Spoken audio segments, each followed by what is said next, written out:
Assalamualaikum dan salam sejahtera. Kami dari Kumpulan 2 IH7. Topik yang akan dibentangkan hari ini adalah prinsip politik Islam dalam membentuk politik yang stabil di Malaysia. Sebelum kita mula, video ini akan dipersembahkan oleh saya, Muhammad Amal Farhan bin Abdul Rahim. Dan juga nama saya Muhammad Rizwan bin Bakshado. Pembentangan ini mengandungi 7 isi, iaitu pengenalan, penyataan masalah, objektif kajian, kajian literatur, metodologi kajian, dapatan kajian dan diakhiri dengan cadangan dan kesimpulan. Pertama sekali, saya akan memberikan sedikit pengenalan berkaitan tajuk ini. Politik merupakan kekuatan pemerintah dan pentadbiran negara. Ia merupakan tingkah laku manusia dalam menguruskan sesuatu perbadanan atau perniagaan untuk mencapai sesuatu matlamat. Politik yang indah adalah politik berdasarkan ajaran Islam dan telah menjadi ciri utama medan politik Malaysia dalam beberapa tahun kebelakangan ini. Namun begitu, masih terdapat unsur-unsur yang tidak menyerupai sistem politik yang digambarkan dalam ajaran Islam. Seterusnya adalah penyataan masalah. Berkaitan topik ini, ia difahamkan terdapat dua masalah yang jelas. Yang pertama adalah timbulnya masalah seperti tidak mengikut tata susila politik Islam di mana sikap amanah dan tanggungjawab tidak terjaga sampai menindas rakyat. Masalah yang seterusnya ialah tidak teguh kepada satu pegangan dan melebihkan kepentingan peribadi dari memberi faedah ke masyarakat. Di sini, terdapat 3 objektif kajian yang dikemukakan. Objektif pertama adalah mengetahui prinsip-prinsip asas di dalam politik Islam. Yang kedua, membandingkan politik Islam dan politik yang diamalkan di Malaysia. Dan yang ketiga adalah untuk mengenal pasti bagaimana prinsip-prinsip politik Islam dapat membentuk politik yang stabil di Malaysia. Untuk kajian literatur, sumber yang digunakan terbagi kepada dua bahagian, iaitu sumber primer dan juga sumber sekunder. Sumber data primer adalah dari Al-Quran, hadis dan beberapa kitab fiqh siasah karya Abdul Wahab Khalaf, David Marsh and Gary dalam bukunya yang berjudul Stoker Theory and Methods in Political Science ataupun dalam bahasa Melayu, Teori dan Metod dalam Ilmu Politik. Manakala untuk sumber data sekunder adalah dari dokumen kepustakaan yang ada kaitannya dengan metod dan teoretisasi fiqh siasah. Metodologi kajian.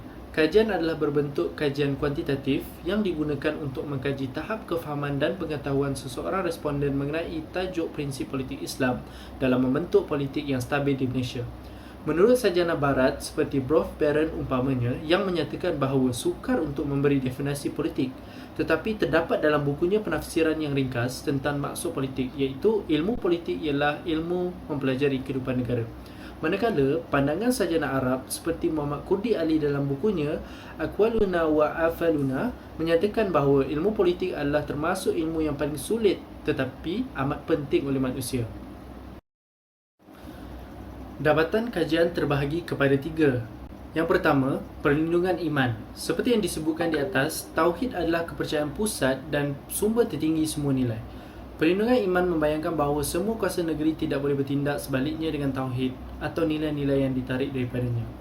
Kedua, perlindungan nyawa. Perlindungan nyawa manusia dan juga hak asasi manusia harus berkuasa.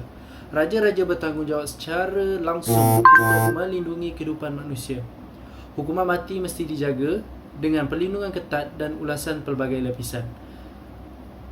Ketiga, perlindungan kemajuan. Hak asasi manusia bermula dengan manusia sebelum konsepsi mereka.